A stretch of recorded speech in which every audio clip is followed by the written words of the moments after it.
Kei ngā whakaoranga o ngā kō awa puta noa, tēnei e mihi kawana. Nau mai hara mai ki tēnei webinar whakamutunga o te manatū mo te tai ao. Ko Whitney Nuku tōku ingoa, and I'm a senior analyst in the Freshwater Policy Implementation team at Te Manatū mo te tai ao. We are very grateful to have you all here with us today.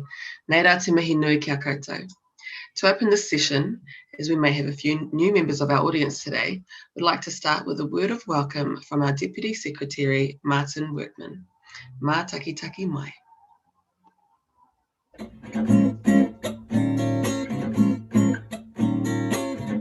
Kia ora, I'm Martin Workman, the Deputy Secretary for Sustainable Land Use at the Ministry for the Environment. Welcome to this webinar. You all have a role to play as we work together to achieve Te Mana o Te Wai. We're at an important point as we move from developing new national direction to implementation. Because every catchment and water body is different, there is no simple solution, but we are committed to working with everyone with an interest as we move forward. So thank you for participating. We all have the same goals to protect and restore our fresh water. I know you have a lot of questions and I hope this webinar will answer them for you. Thank you for making the time to join this webinar today. Welcome back, nau mai hoki mai. So in today's webinar, our last webinar, we'll be talking about the monitoring and reporting requirements under the NPS CFM. Specifically the freshwater accounting systems, as well as the provisions relating to large hydroelectric generation schemes. Let me introduce our panel of presenters today. Ricky Ellison, Ben Flighty, and Johnny Osborne. So Ben is an analyst in the Sustainable Land Use Delivery Division, and Johnny is an analyst in the Water and Land Use Division. Matua Ricky, who you'll all be very familiar with, has held senior and executive management roles with Greater Wellington Regional Council, Ministry for the Environment, and Ngāi Tahu Development Corporation. He was also a technical advisor for the Freshwater Iwi Leaders Group and is here with us today in his capacity as a member of Kāhui Wai Māori. Tēnā koutou katoa. Thank you for being with us today. Before we kick off, I just need to share a few housekeeping details. So, like our other webinars, there is no live Q&A. We've asked for your questions to be submitted beforehand when you register. So if you have submitted a question, we have got it, and we'll try to answer it through this webinar content. For other more technical or legal focused questions, there is guidance coming that should respond directly to those. But please keep in mind, e te iwi, there are some questions we're not able to answer. As you probably know, questions that might require us giving a legal interpretation of the policy. In saying that, we always want to hear from you, and we will do our best to provide you with the support that you need. So please keep an eye out for the upcoming guidance documents. We have a slide at the end of this presentation that will show what documents, what guidance is coming and that we will be covering.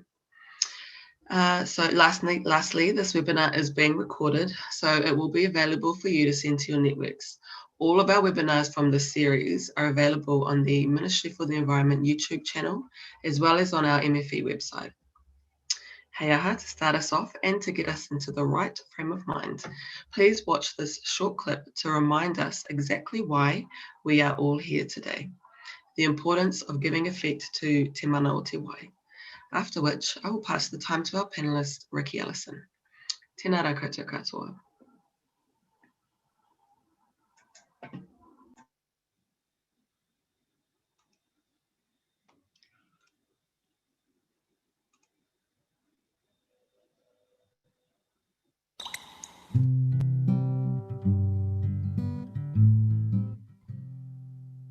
Kia ora, ko Mahinarangi Baker tōku ingoa. I'm a kaitiaki here on the Kapiti Coast, and my job involves responding to all the things that are going on in our environment, particularly things that are happening around our water. A lot of people don't realise that in a humble little stream that might be behind their property, or that they walk past with their dog or walk on the way to school, that it could be full of life like this. One of the reasons why we've started doing this monitoring is because we think there's probably not very good awareness around how much life there actually are living in these urban streams. The tuna here, they're our taonga species. They are the absolute most important kai at our marae. And Uncle referred to this stream as his supermarket. So when he needs to ensure that there's enough kai at our marae for important events, he'll come down here, and he would have previously come down here to get watercress. A lot of that is not here anymore because of the construction that's recently gone on here.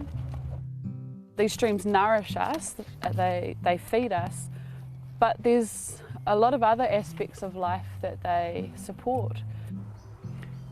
Water sustains life, protect it.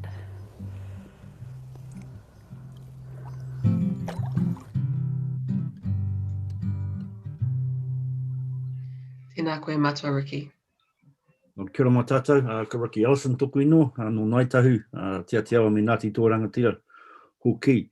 As Mahina has just given a brief insight into Te Mana o Te Wai and why it's critical aspect of the NPS FM. It was first introduced, I guess, in the NPS in 2014 as part of the preamble, elevated in 2017 to Objective AA1, which was required to consider and recognise Te Mana o Te Wai. Now in 2020, the requirement is to give effect to Te Mana o Te Wai, and it's also a fundamental principle, the fundamental concept within the NPS. And for Kahui Wai Māori, it's quite critical. It's the intention is that it really shifts the focus on the way we manage water away from being first and foremost focusing on how much we can utilise that resource, to putting up the front, how do we protect that resource and how do we ensure the sustainability and the viability, long-term viability of our freshwater resources.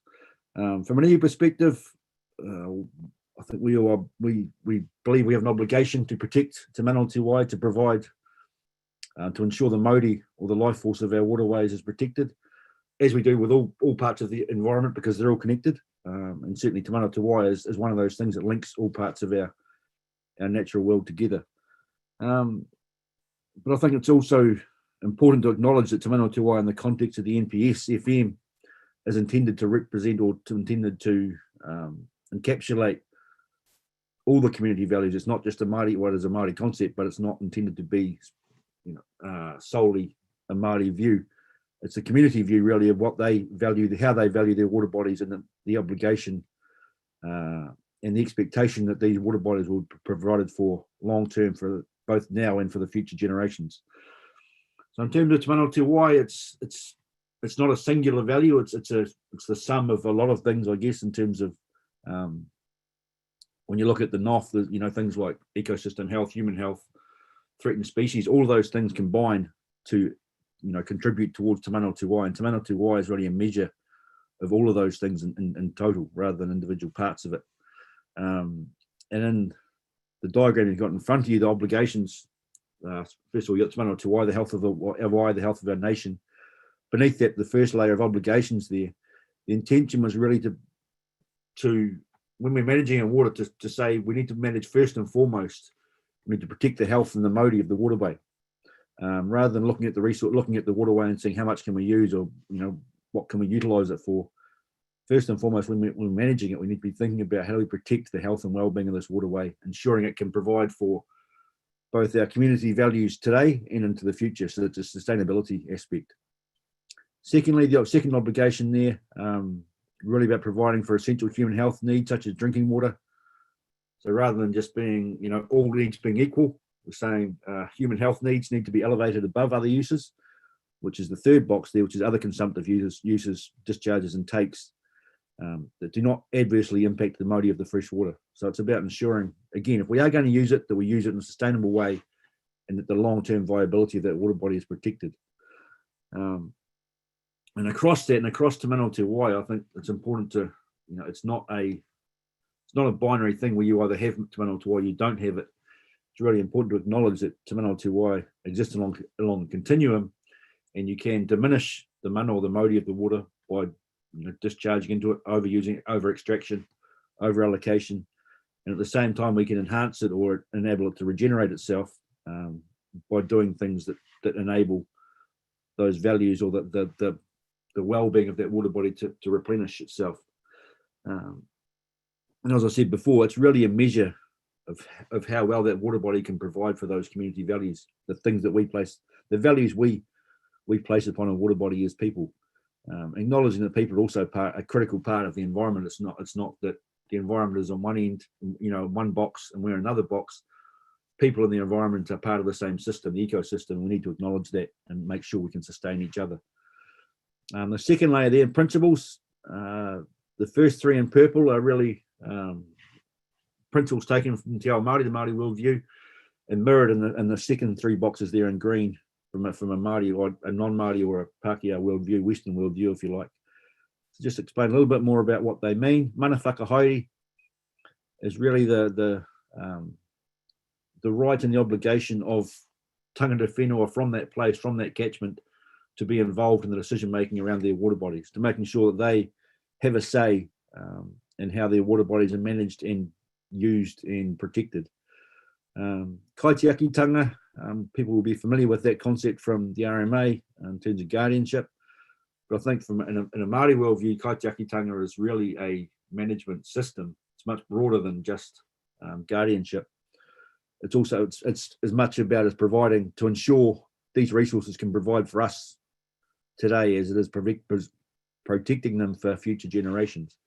And it's use of the resources is an integral part of that kaitiakitanga. It's not about a desire to lock it up for the sake of locking it up. It's about if we are placing a rahui or a restriction on use, and the purpose of that is to enable that resource to regenerate itself to the point where we can once again utilise it for sustaining ourselves. Mana akitanga is the obligation, to grow the mana of all people in the catchment, I guess. And so the sharing of our water resources with other people who live in our takiwa and our traditional rohi around that catchment. As tangata whenua, we want to be ensuring that they are thriving as well. So it's not just about tangata whenua, it's about tangata whenua wanting to provide for and ensure the wider community is thriving. Likewise, the second three there, governance. I think we're all familiar with regional councils, territorial authorities, their role in managing the environment, particularly regional councils around water, making sure that those decision making is robust and made with good information, good decisions are being made to protect the health and well-being of our water bodies, and applying those obligations on the first level there to the health and the modi of the waterway first, human health, and then other uses. So governance is applying those obligations. And it's really a rethinking of the way I think water's, as I said before, the way we viewed water, rather than being a resource to be exploited. It's a resource we need to first and foremost protect. And once we've done that, we can have a conversation as a community around what the relative values that should be provided for can be.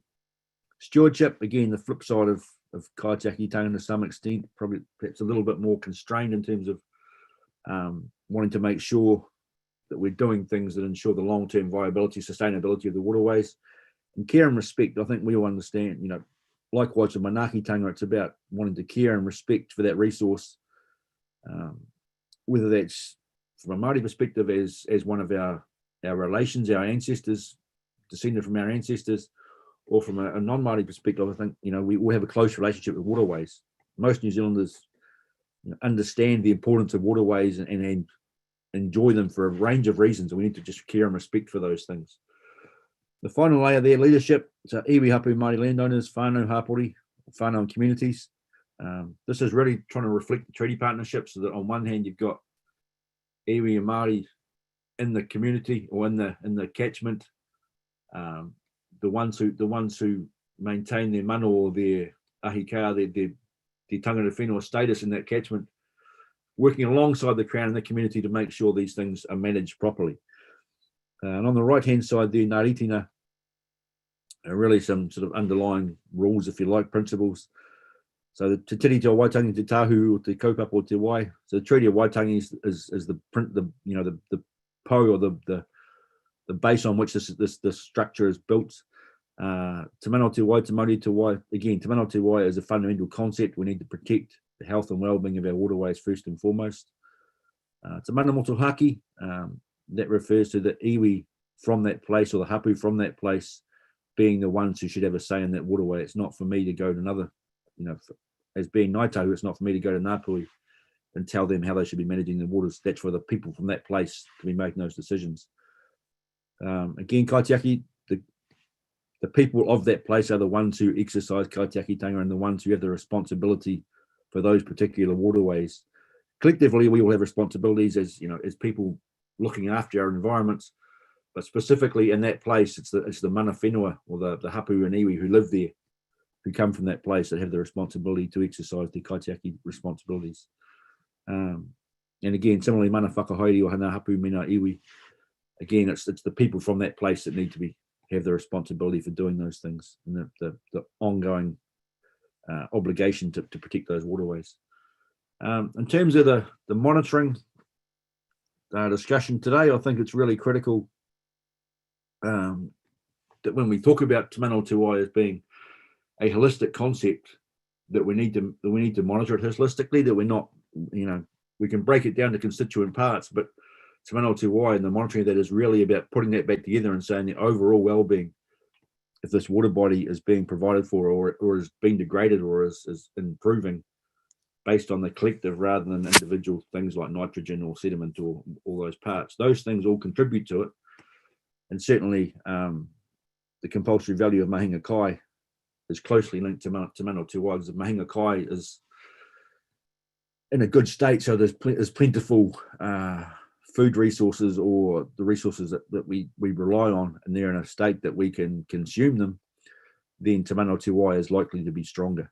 And if that has been degraded, and that the traditional species that are there, tuna, kanakana, inaka, whatever they may be, are no longer present, then Te Mana o Te Wai has very likely been diminished, and we need to be working towards replenishing that. So I think when we're looking at monitoring, the role of Mātauranga Māori, or traditional Māori knowledge, will be critical in doing that, which can be enhanced with more physical science or Western science understandings alongside that. So nitrogen, oxygen, phosphate, sediment, all those things can E. coli can contribute to understanding or the bigger picture, but it also needs to be grounded in Mātauranga Māori, and ensuring that Mātauranga, as understood by the people of that place, is well understood and well incorporated into that monitoring process. So it is critical. Mātauranga is critical, alongside equally with the Western science monitoring techniques, I guess. So you've got things like the Cultural Health Index that Naito developed, the Māori Compass, the Māori-ometer, a number of cultural monitoring tools or Mātauranga monitoring tools that exist. I think we can utilise those to get a more full understanding of how Te Mana o Te Wai is for each water body, and that's going to be really critical going forward. So I'll pass over to Ben, I think, who's going to talk about the next stage. But anyway, kia ora tātou. Thank you, Ricky, and kia ora everyone. I'm Ben Flighty, and I'm an analyst in the Sustainable Land Use Delivery Division, working on freshwater implementation and system performance oversight. Today I'll be talking through monitoring and reporting under the new NPS FM 2020, as well as a short discussion on freshwater accounting systems, followed by some answers to questions received on these topics. So in the NPS FM 2020, monitoring serves two distinct but connected purposes. The first of which is to determine baseline state and develop the evidence base required for setting target attribute states, limits, and action plan development under the NOF. The second purpose is to ensure water bodies and freshwater ecosystems are monitored over time and allow action to be taken to halt and reverse freshwater degradation. Alongside monitoring, reporting is now a fundamental part of the NPS FM, where regional councils are required to publish data and assess NPS FM implementation in detail. We will come back to the detail of key reporting requirements a little later, but first let's look at the key changes in the new NPS. Cool. So this slide highlights the most important monitoring and reporting changes in the new NPS. While monitoring requirements and their role in informing the NOF process are largely the same as in the previous NPS, there are several new or changed attributes which will require an expansion of monitoring compared to in the previous NPS. There are also specific monitoring requirements for wetlands, rivers, and primary contact sites. And finally, there are new requirements to publish data and report on ecosystem health, as well as specific reporting which must be included in Council's Section 35 reviews of monitoring results. So first, let's discuss the monitoring requirements relating to determining baseline states and developing the evidence base required for the NOF. So this slide shows all the NPS-FM 2020 attributes which have either changed or are brand new. As you can see on screen, the asterisks mark the action plan attributes, which make up 11 out of the 15 new or changed attributes in total. Despite these attributes having a minimum intervention of action plans rather than limits as required for the Appendix 2A attributes, the evidence base demanded by communities will be high, and the monitoring specifications outlined in the respective attribute tables in the NPS-FM will need to be undertaken as soon as possible. In order to establish baseline attribute states, regional councils are required to use the best information available at the time. Clause 1.6 of the NPS states that if practicable, this must be complete and scientifically robust data. For setting baseline attribute states, complete and scientifically robust data would refer to the sample number and frequencies outlined in the respective attribute Appendix 2 attribute tables. As an example, for the E. coli attribute, this will be a minimum of 60 samples over the maximum of 5 years. However, where councils are unable to undertake monitoring as specified in the required timeframes, they must use the best information available at the time, including modelled data or partial data. Using the E. coli attribute again as an example, this might mean collecting only 30 samples rather than 60. It is important to note that even where monitoring specifications are unable to be met when setting baseline states, the monitoring specifications in the attribute tables will need to be met to allow for attribute state trends to be assessed as required by Clause 3.19 of the NPS. Cool. And alongside the compulsory attributes for ecosystem health and human contact, there are two further compulsory values, threatened species and mahinga kai, where attributes must be identified where possible. For these attributes, which will be developed in consultation with communities and tangata whenua, monitoring may be required to determine baseline states. However, there may be the potential to utilise a diverse range of existing monitoring, such as cultural monitoring for aspects of mahinga kai. And the second purpose of monitoring under the NPS-FM 2020 is to allow water bodies and freshwater ecosystems to be comprehensively monitored over time to ensure actions can be taken to halt or reverse degradation when detected. The NPS-FM emphasises the importance of identifying long-term trends, which means undertaking data collection with sufficient frequency and distribution to enable trends over time to become visible. To this end, monitoring methods must be established to allow for progress assessment against achieving target states and environmental outcomes. Establishing methods may be straightforward for compulsory attributes, which have specific assessment periods and sampling frequencies already set out. However, methods will need to be expanded on to at least include measures of Mātauranga Māori and the health of Indigenous flora and fauna. Where attributes have yet to be developed, particularly for the other compulsory values as mentioned, incorporating Mātauranga measures will form a fundamental base to allow progress towards target states and environmental outcomes to be assessed against.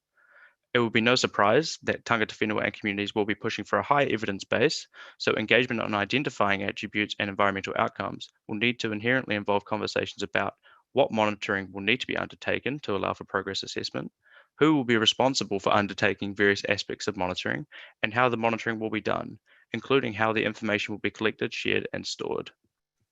Although monitoring is inherently a regional council responsibility under the NPS-FM, the scope for diverse monitoring measures and incorporation of different knowledge bases, particularly Mātauranga, allows for responsibilities to be shared between councils and communities and tangata whenua where this is desired and practical.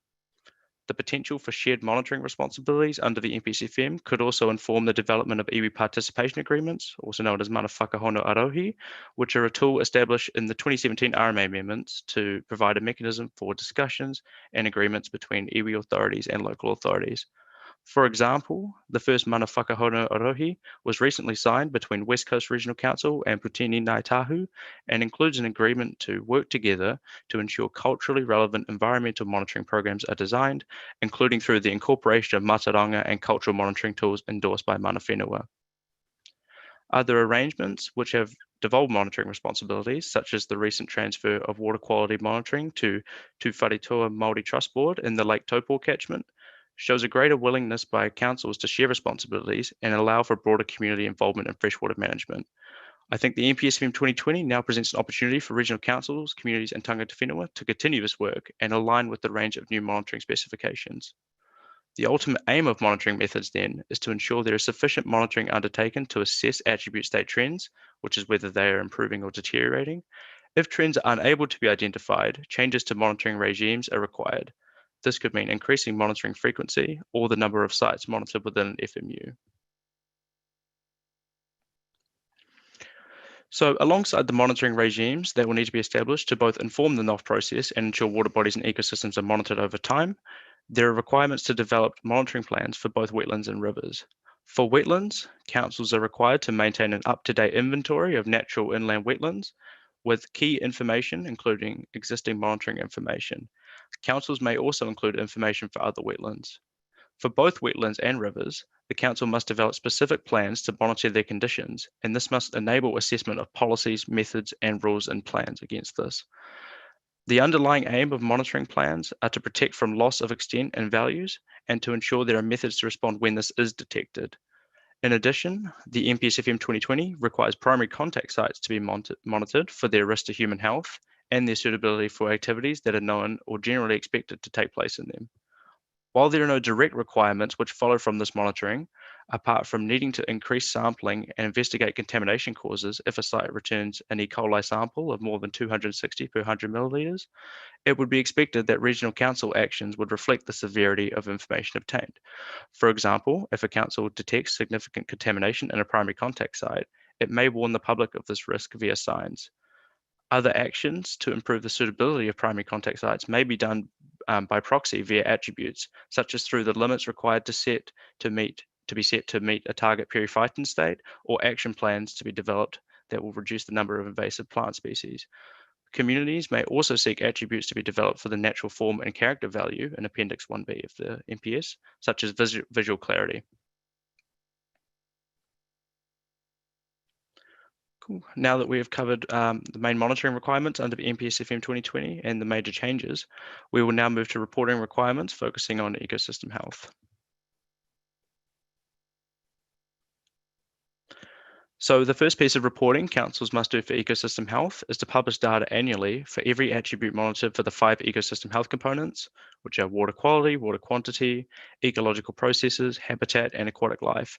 This annual reporting will be alongside monitoring data for the human contact value, as well as all other monitoring data done for freshwater management purposes. These requirements seek to improve access to monitoring data, allow communities to observe what data is being collected and where, and over time allow for attribute trends to be detected. At the same time, though, these requirements will require significant uptakes in data and information management for councils to enable monitoring data to be collected, stored, and then reported in a consistent and understandable manner to the general public. The second piece of reporting is an ecosystem health scorecard, which must provide scores reflecting the state of each component of ecosystem health for each FMU, as well as an overall score for ecosystem health in each region.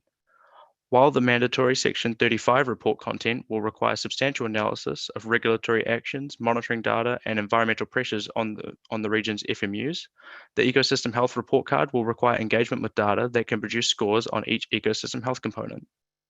Last year, the Ministry commissioned Cawthron Institute to produce a prototype New Zealand River Ecosystem Health Score as an interpretable and holistic measure of the conditions of rivers and streams in New Zealand. You can see the example scorecard for each component on screen, as well as the total score in the middle.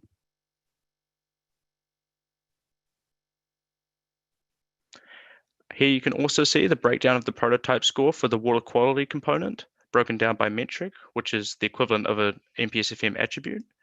In this example, the scores were also weighted for data suitability and data availability, which is one way missing data might be identified and factored into the final ecosystem health score. While the Cawthron prototype could be adapted to report on ecosystem health as required by the NPS-FM, the Ministry has not released official guidance on the scorecard, but may in the future work to develop nationally consistent methods of calculating ecosystem health scores. To get this ball rolling, we will make the Cawthron report link available with the content of this webinar. So that brings us to the end of our discussion on monitoring and reporting requirements. I'll now briefly touch on freshwater accounting systems. So the requirement for councils to have freshwater accounting systems first appeared in the 2014 version of the NPS-FM. Its purpose is to improve freshwater management by getting a clear understanding of what condition our water is in, whether it is changing and why it is changing, and making that information available to decision makers and to the community. 6 years on, as far as we can tell, no councils have got fully operational freshwater accounting systems up and running. Some councils are part of the way there. For example, several councils have systems for measuring actual water takes against consented takes, but some councils are also yet to begin developing their accounting systems. Some councils had said that they were waiting to find out what is in the 2020 NPS just in case the requirements had changed. And while there have been some changes, the fundamental purpose and requirements for freshwater accounting systems remain the same. At its core, freshwater accounting systems can be considered to be a balance sheet of contaminants and water quantity, which are used to inform the setting of target states, environmental flows and levels, and limits. And this will be done through various information collected through monitoring, as we've discussed, but also modeled and estimated information. Assessing whether FMUs are or expected to be over-allocated, remembering that over-allocation is where limits, both for water quality and take limits, are exceeded. And if there are no limits set, where over-allocation is where an FMU is degraded, or when degradation is detected, rather. And finally, to track the cumulative effects of activities over time. So for each freshwater management unit, councils must regularly measure, model, or estimate indicators of freshwater quality and quantity. These indicators will include the compulsory attributes that the NPS requires all councils to measure, any additional attributes or alternative criteria that the council considers relevant for assessing risks to ecosystem health, human health, or community objectives within each FMU, and also water takes for the water quantity accounting. The data must also be appropriately detailed, meaning it must have sufficient detail to enable effective water management decisions to be made.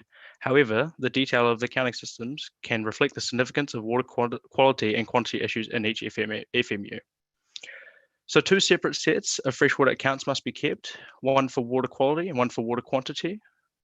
The water quality accounting system tracks the contaminants that can degrade a water body. It measures or calculates the loading of each contaminant, its sources, such as adjacent land uses, and what proportion of the loading has been allocated. Meanwhile, the freshwater quantity accounting system tracks how much water is taken from the water body, how much is taken for each major use category, and where a take limit has been set, what proportion of the take limit has been allocated.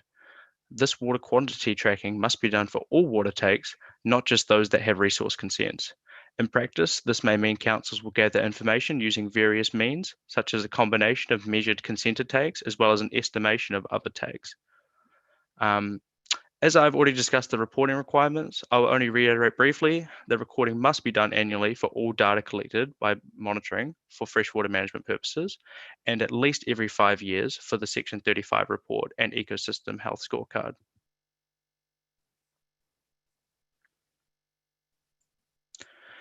As we have seen, the monitoring, reporting, and accounting system requirements discussed will require substantial work by councils, communities, and tangata whenua to successfully implement. In previous implementation reviews, various challenges in these areas have been identified, including the cost of data and information management, installation costs for new monitoring sites, and difficulty assessing the effectiveness of plans against environmental outcomes. To help address these known challenges and to support implementation of the expanded requirements in the NPS 2020, the Freshwater Implementation Group has identified data and system performance oversight as a priority project. Although the scope has yet to be confirmed, this may include understanding priority data and implementation needs, monitoring and data standards, performance indicators and action plans with councils, good practice sharing, national information systems, and various pieces of guidance, including upcoming guidance in relation to the fish IBI attribute reporting. The ministry plans to begin engaging with councils to identify information and data needs and how we can target support to ensure national consistency and sharing of good practice. Cool, so now I'll move on to briefly provide answers to questions we received in advance of this webinar in relation to the topics I've just covered.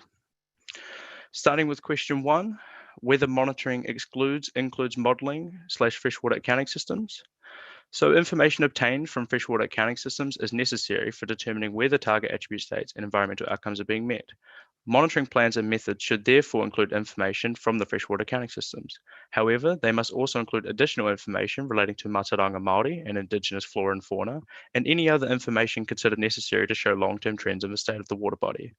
Modelling is distinct from monitoring requirements, such as those required for the compulsory attributes, but modelling may be used to inform the NOF process, in particular for setting environmental flows and levels and determining contaminant loads. Question 2, who and how will Te Mana Utuwai priorities be monitored? So regional councils are responsible for the monitoring of Te Mana o Tuai priorities, and this is set out through the requirements to establish monitoring methods for monitoring progress towards achieving target attribute states and environmental outcomes under clause 3.18.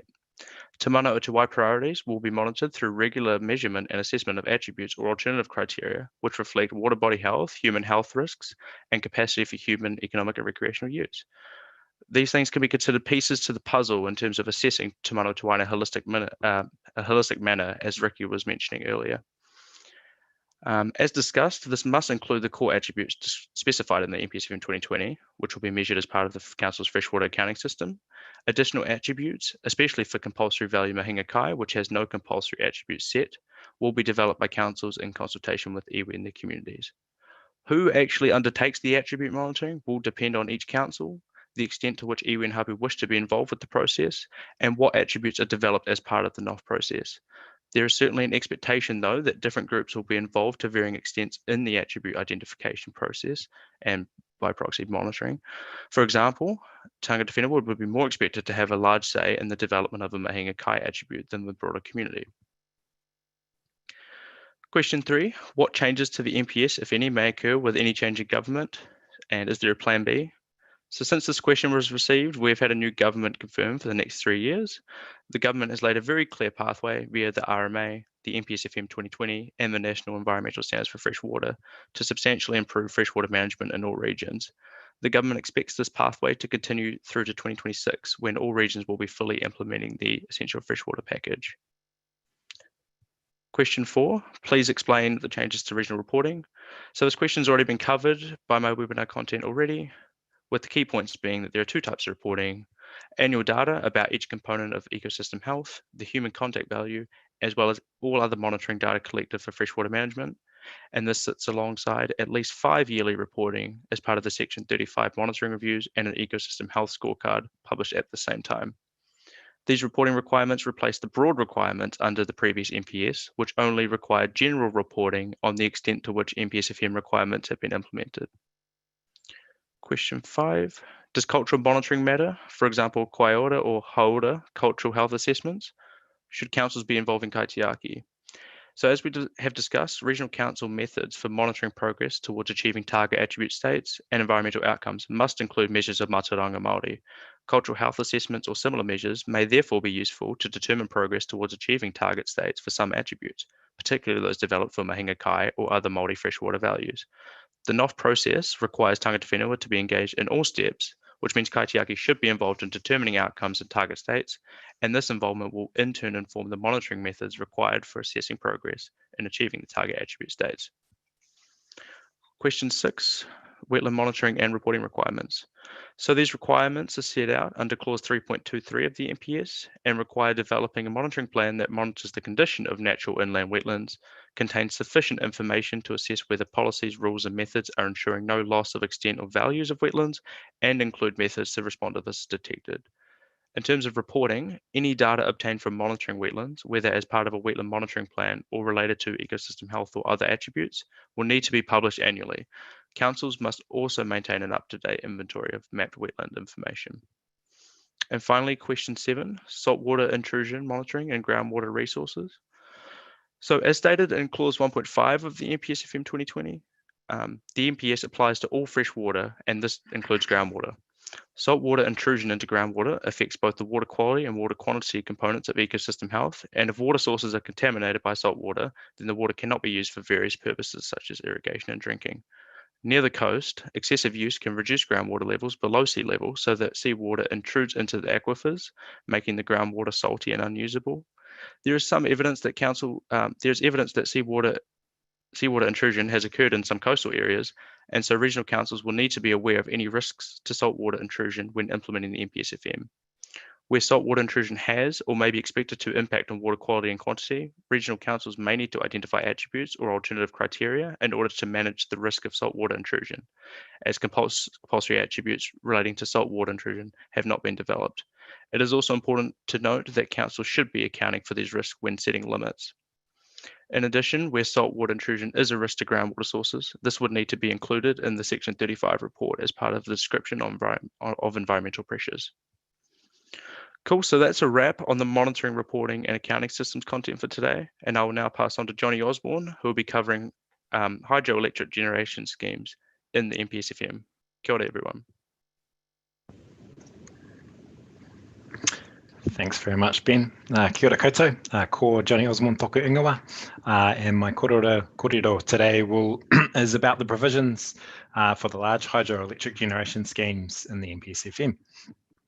So to help protect New Zealand's electricity supply and meet our climate change obligations, the NPSFM enables regional councils to set target attribute states below national bottom lines in the waters affected by our 5 largest hydroelectric generation schemes. That is the Manapōuri, the Waitaki, the Clutha, the Tongariro and the Waikato. Together, these schemes produce roughly about 85% of our hydroelectricity and roughly about half of our total electricity each year. So the concept of an exception to national bottom lines for the waters affected by hydroelectric generation schemes has actually been in the NPSFM since its inception in 2011, but the provisions haven't been able to be triggered until now, and that's because we have identified those 5 schemes for which the provisions can be used for. It's important to note at the outset that the policy does not provide a total exception to the provisions of the NPSFM. It relates only to the setting of target attribute states. Other provisions, such as providing for te mana o te wai or maintaining ecosystem health, continue to apply in those waters.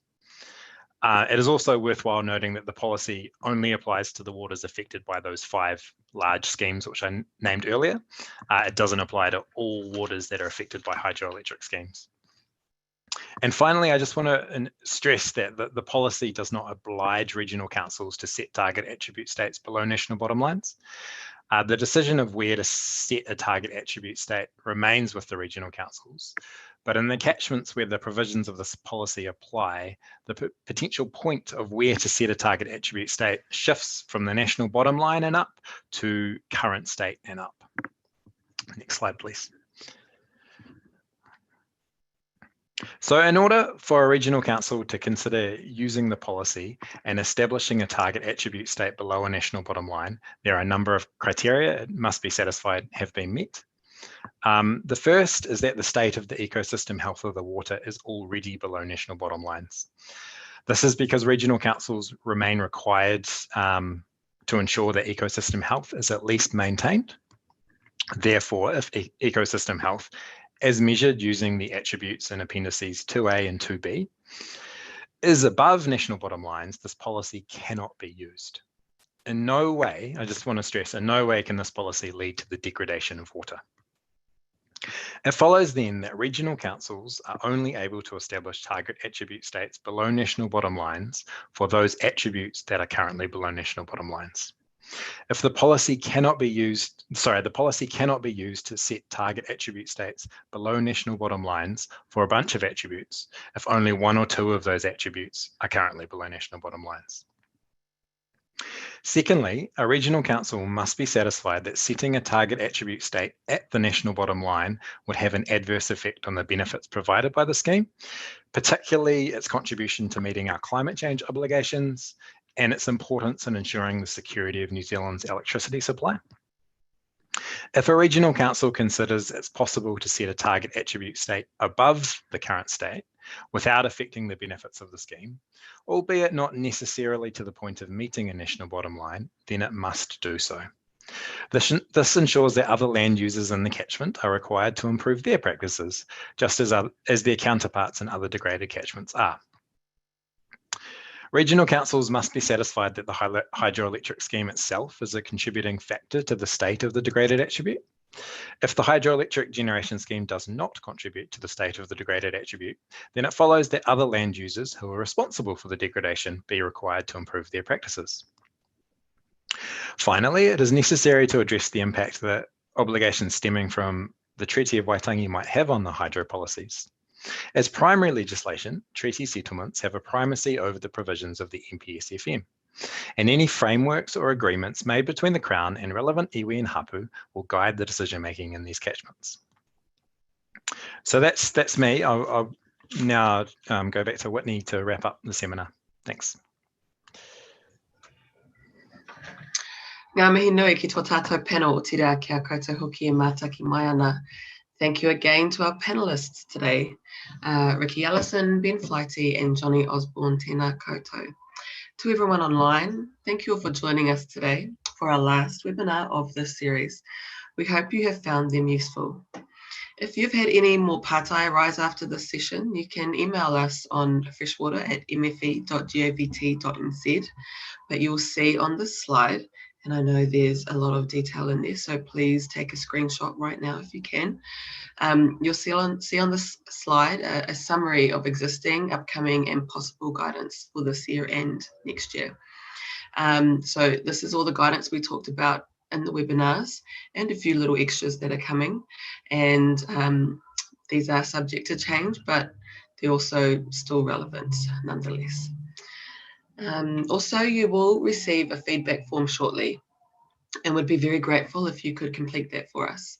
We suspect we may have to do a few more of these webinars in the future, so I would really appreciate any feedback that you have that will help us to improve and better meet your needs. If you have registered as well, registered your interest, then we will get back in touch with you once we've analysed the feedback in more detail, just to find out what you might want in terms of next steps. Finally, thank you again for taking the time to join us in our first webinar series. Nei rā te mihi nui kia koutou katoa. E hara taku toa I te toa takitahi, engari he toa taki tini ki. My strength is not as an individual, but as a collective. May we continue to work together in this mahi, in the improvement of te Māori, ara te mano te wai, for the benefit of all of Aotearoa. Nō reira, tēnā rā koutou katoa.